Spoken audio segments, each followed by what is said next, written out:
When I was a kid, man, I was absolutely convinced I was a loser. Always getting kicked out of classes for making fun of things. Never had any work ethic at all. The only time I worked is when if I needed money to buy a car or something like that, I'd get a job. The Fear Factor days changed how I view everything. I wanted to be a comic, and then all of a sudden I've got all this money that's coming from TV. I'm like, this is so weird. The public aspect of it is the weirdest part. The people constantly wanting your time and everybody thinking that if I can connect with this guy, that I can make a lot of money. I can set up a business with him. I can do this with him. I can do that with him. He can introduce me to this. I can, work with him. There's a lot of that. A lot of these opportunists and weirdos. Those are exhausting. Can I ask you something personal on that? Sure. You've made a lot of money. How do you deal with that?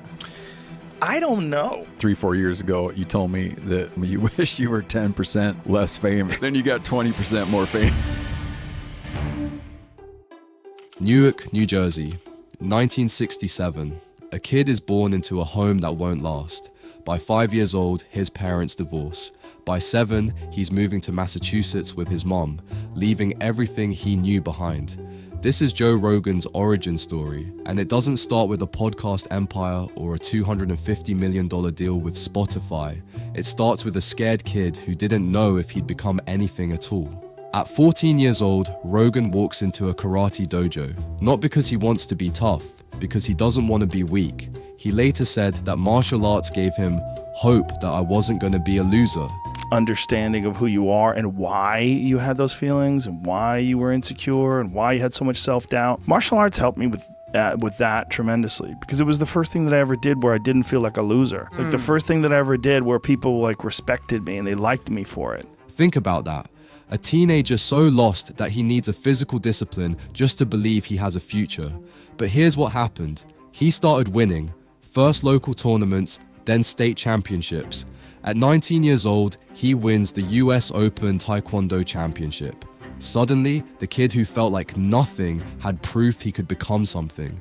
Through that struggle, through that difficult thing, you will learn how to be better at everything. And that's why martial arts are so exciting to me. This is where most people misunderstand Rogan's story. They think he got lucky with podcasting. They think he stumbled into millions. But what they miss is this. The discipline he learned in those dojos, the mental toughness from getting kicked in the face over and over and still showing up the next day, that became the foundation for everything else. Martial arts didn't just give him confidence, it gave him a blueprint. Show up, put in the work, don't quit when it's hard, win or lose, come back tomorrow. People think, oh, you like violence, you like this, that's not it. That's why I don't like slap fighting. No. I think it's stupid. You stand in front of each other, smack each other in the head. I want to see a guy enter into a cage fully prepared with skills against another guy fully prepared with skills. Late 1980s, Boston comedy scene. Rogan watches Richard Pryor on stage and thinks, I could do that. So he does. Night after night, small clubs, terrible crowds, bombing on stage, but he keeps going. You would go to see an open mic night and the people are so awful. You're like, oh, the expectations are not that high. I thought I had to be like Richard Pryor. Yeah. It was so daunting. It was so the obstacle was so far away. It was so out of reach. But then you would see people that were amateurs that were clunky and terribly okay, at least I won't be as bad as that guy. And it gives you the confidence to give it a try. By the mid-90s, he moves to Los Angeles, gets cast in NBC's news radio, starts getting recognized. But here's the thing most people don't know. Even while he's on TV, even while he's getting paid, Rogan is performing at the Comedy Store in LA for free. Just to get better, just to sharpen his craft. We got into comedy when it wasn't a job. It was right. It was weird. It was like joining the circus. It was. This is what separates people who make it from people who almost make it.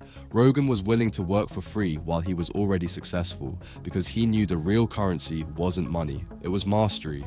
Then Fear Factor hits in 2001. He becomes a household name.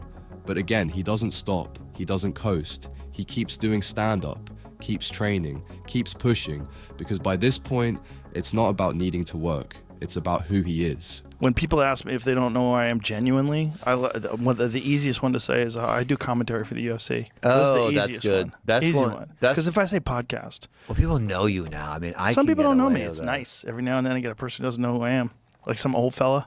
Oh, an old fella. What do you do? Yeah. What do you do, son? I do commentary for the Ultimate Fighting Championship. And then they look at you sideways like, what? 1997. Rogan shows up at a UFC event as an interviewer. His martial arts background makes him the perfect person to explain what's happening in the cage. By 2002, Dana White makes him the official color commentator. For the next 20 years, Rogan becomes the voice of the UFC. He wins MMA Personality of the Year 11 times. He helps turn mixed martial arts from a niche, controversial sport into mainstream entertainment. But here's what matters.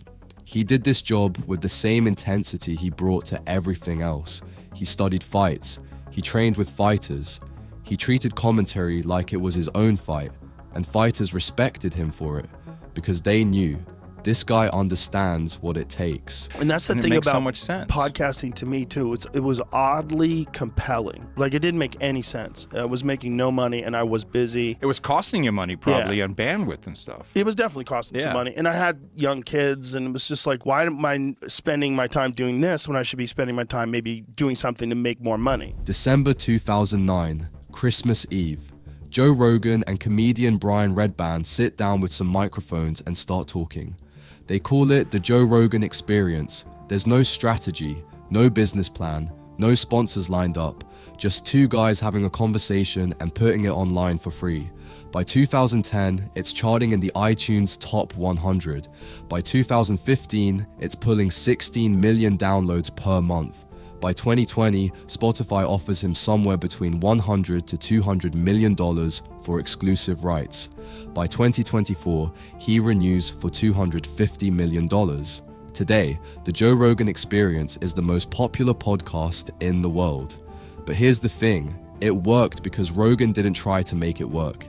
He just did what he always did. Showed up, had real conversations, talked about what interested him, brought on guests he wanted to talk to. The idea that this has replaced the talk shows that we grew up watching and like those guys were the kings. Yeah. The fact that podcasting, I mean, and you're the king of it, but the fact that podcasting has replaced that, but also the fact that anybody that got something intelligent, has got a cool little setup, has got an interesting personality and can tell an interesting conversation, theoretically can start a podcast. 100%. No script, no PR team cleaning up his words, no corporate polish, just Rogan being Rogan for 3 hours at a time, and millions of people tuned in because in a world of curated, filtered, approved content, he was real. Like I only talk to people I want to talk to. So no one ever tells me, have this person on your show. There's literally zero input from anyone else. So everybody I talk to, I look at it, I go, do I want to talk to that guy?